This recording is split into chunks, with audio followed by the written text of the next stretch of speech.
Hello नमस्कार दोस्तों, आप सभी को स्वागत है आपके अपने यूट्यूब चैनल इन क्लासेज में। दोस्तों मैं नीतीश कुमार। दोस्तों हम सबको पता है दोस्तों यहाँ पर क्या आप सब क्लास 12 का दोस्तों बायोलॉजी करवा रहे हैं और हमने दोस्तों अभी तक चैप्टर 9 तक करवा चुके हैं। वो सभी सवाल जो इंपॉर्टेंट होते हैं हमेशा बोर्ड एग्जाम में जो पूछे जाते हैं दोस्तों, और हम आपको यहाँ तैयारी करवा रहे हैं 2023 के लिए, ठीक है।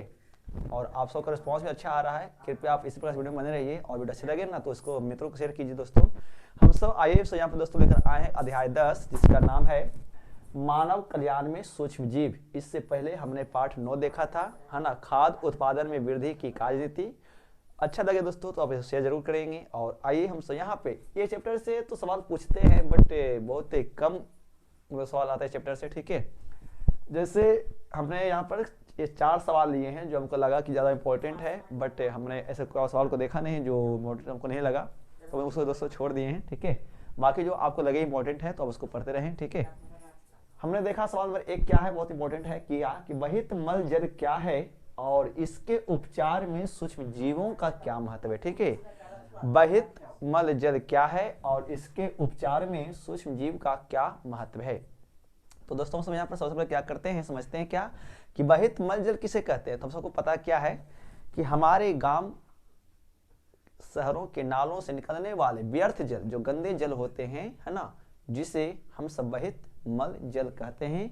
बहित मल जल में 99% जल होते हैं, जबकि 1% ही विशिष्ट पदार्थ जो गंदगी उत्पन्न करता है वो मौजूद होते हैं, ठीक है दोस्तों।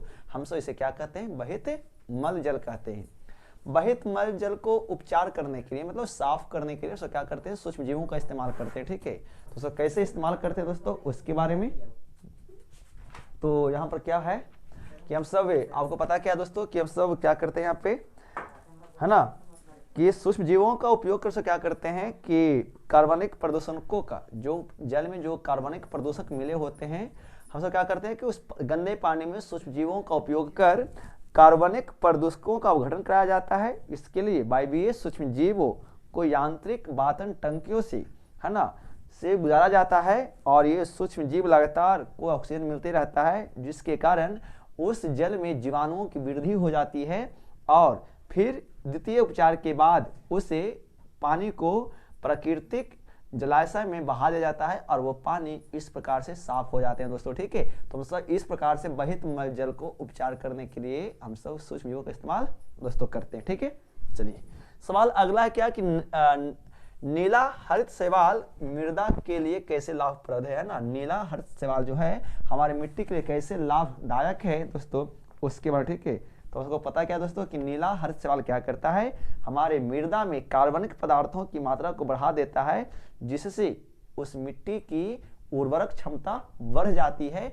इसलिए नीला हरित शैवाल हमारे मृदा के लिए काफी दोस्तों लाभदायक है, ठीक है। चलिए सवाल अगला है कि मृदा प्रदूषण को, मतलब मिट्टी प्रदूषण को रोकने के लिए क्या विधियां अपनाई जाती है ना। तो ऐसे कौन कौन से दोस्तों विधि अपनाएंगे ना जिससे हमारी मिट्टी प्रदूषण ना हो पाए दोस्तों। तो इसके लिए निम्नलिखित उपाय हैं। नंबर जैसे सुरक्षित भूमि उपयोग, दूसरा योजनाबद्ध शहरीकरण, तीसरा नियंत्रित विकास कार्यक्रम, चौथा सुरक्षित डिस्पोजल तथा मानव आवास स्थलों एवं उद्योगों के ठोस अपशिष्टों का प्रबंधन करना, तथा भास्मीकरण तथा ताप अपघटन द्वारा ठोस अपशिष्टों का नाश करना, ठीक है।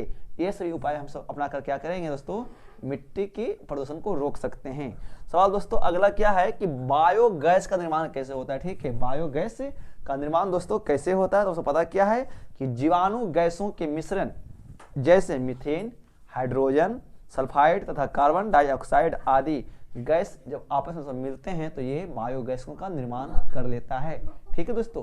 तो ये सवाल था इस वीडियो का जो इंपॉर्टेंट लगा हमारी दृष्टि से। बाकी आप इस चैप्टर के सवाल देख लेंगे जो इंपॉर्टेंट है तो आप उसको याद करेंगे दोस्तों, ठीक है। लेकिन हाँ इसमें बहित मल जल बहुत बहुत इंपॉर्टेंट है, आप दोस्तों इसको याद करेंगे, ठीक है। तो दोस्तों आप इसी प्रकार से वीडियो बने रहिए, मिलते हैं अगले वीडियो में, तब तक नमस्कार। हाँ बच्चों को कमेंट आ रहा था कि सर क्वेश्चन बैंक से करवाइए, हम करवा देंगे, ठीक है, बट इसका कुछ पार्ट जो रह गया है वो अपलोड कर देते हैं, फिर दोस्तों हम आपको करवा देते हैं, ठीक है। या फिर देखते हैं पार्ट 1 पार्ट 2 करके उसको डाल देंगे। तो आप इसी प्रकार से वीडियो बने रहिए, तब तक नमस्कार, थैंक्स फॉर वॉचिंग। रहिए इंजन क्लासेस के साथ। जय हिंद, वंदे मातरम।